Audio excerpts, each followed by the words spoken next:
Hey, this is Cooking with Flo.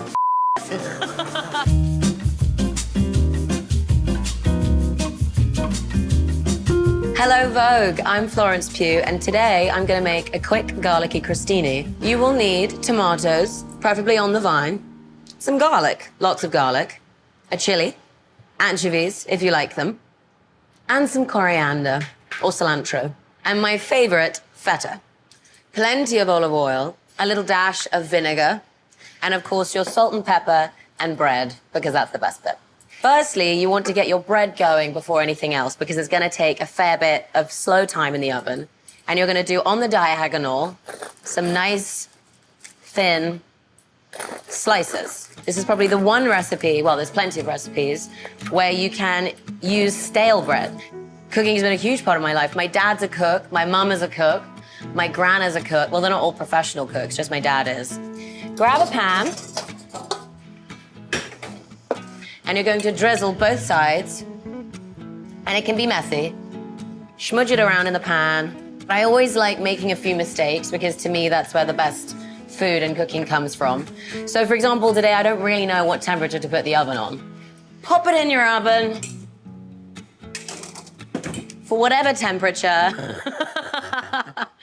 and wait until it cooks. Now, I usually, when I'm cooking, like to make a little drink. So I'm going to prepare my favorite, which is a martini with a twist. Okay, so ideally, if you've thought about it, you would have put your martini glasses in the freezer to get that nice bit of cold, frosty bit.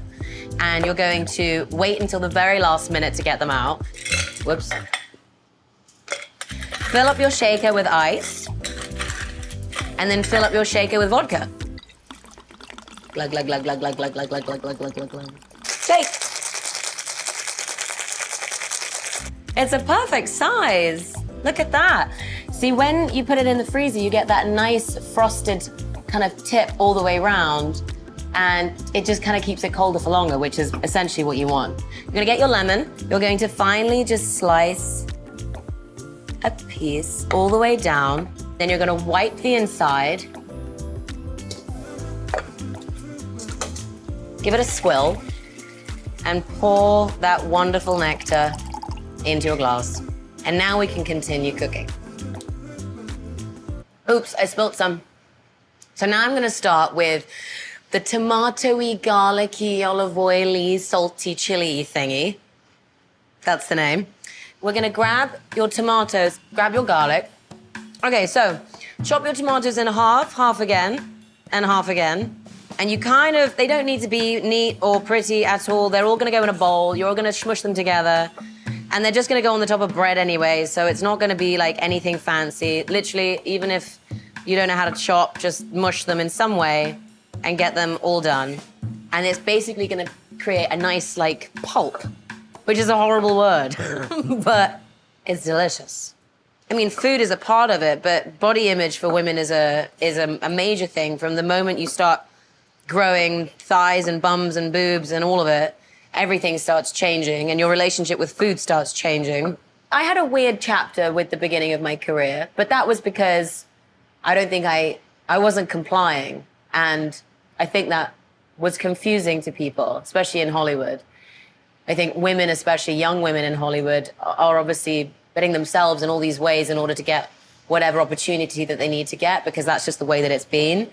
And when I went and did that project, it was expected that you would be on whatever diet that you needed to be on. And for me, that was just shocking, because I'd never done that before. That's not to say that other people can do that. But yeah, I think I definitely put my foot down in that aspect. I love food. As I said, literally, you don't even need to chop. Just do that. Just smush it. Easy. Pop that in the bowl. You don't want to miss out on those juices. Wipe my hands, because I'm wearing a really nice dress. And then we're gonna get some garlic. God, that's a tough one. And this one is a very garlicky recipe. And so if you have any people that you're wanting to kiss, just bear in mind, because it's like your breath will become dangerous. But that's fine. That's the point of garlic. A sharp knife is everything. My dad taught me that when I was younger. You don't even really need to do anything. You just put it down. Whenever I go to someone's house and I'm cooking for them, I will always either bring my knives or I'll get them a knife for their birthday, being like, yeah, you really need it. And actually, it's because I need it when I'm in their kitchen. This is a lot of garlic. I think I over-garlicked. Yeah, this is a lot of garlic. I'm gonna put half of that in. Maybe a little bit more. Do a bit of that, do a bit of this. That was a lot of that. Maybe I'll chop some more chili. That's another thing. Things go wrong and you just have to adapt. Like, I didn't know the vinegar was gonna come gushing out and now I'm gonna adapt.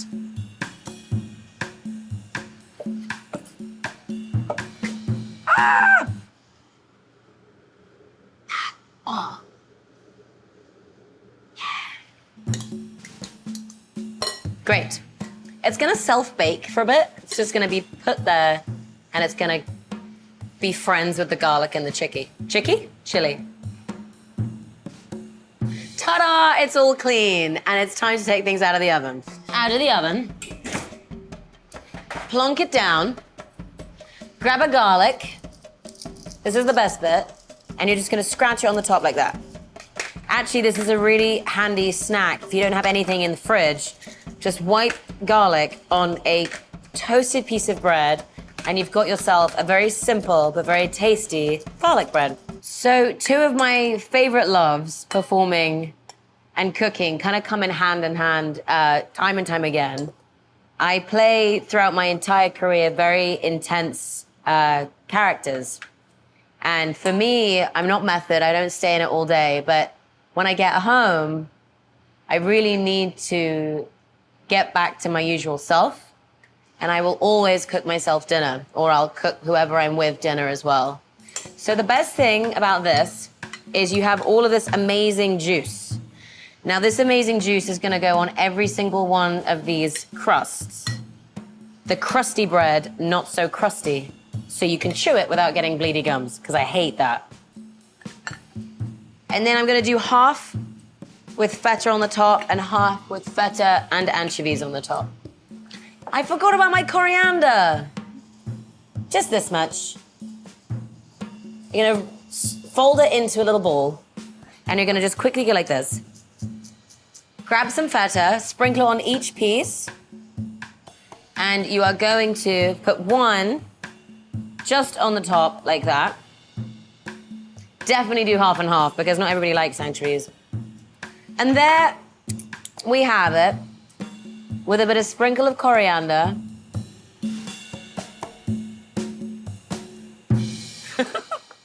I've been told since we couldn't clear Del Water Gap that we're gonna listen to some stock music and I'm gonna do my best moves to this music.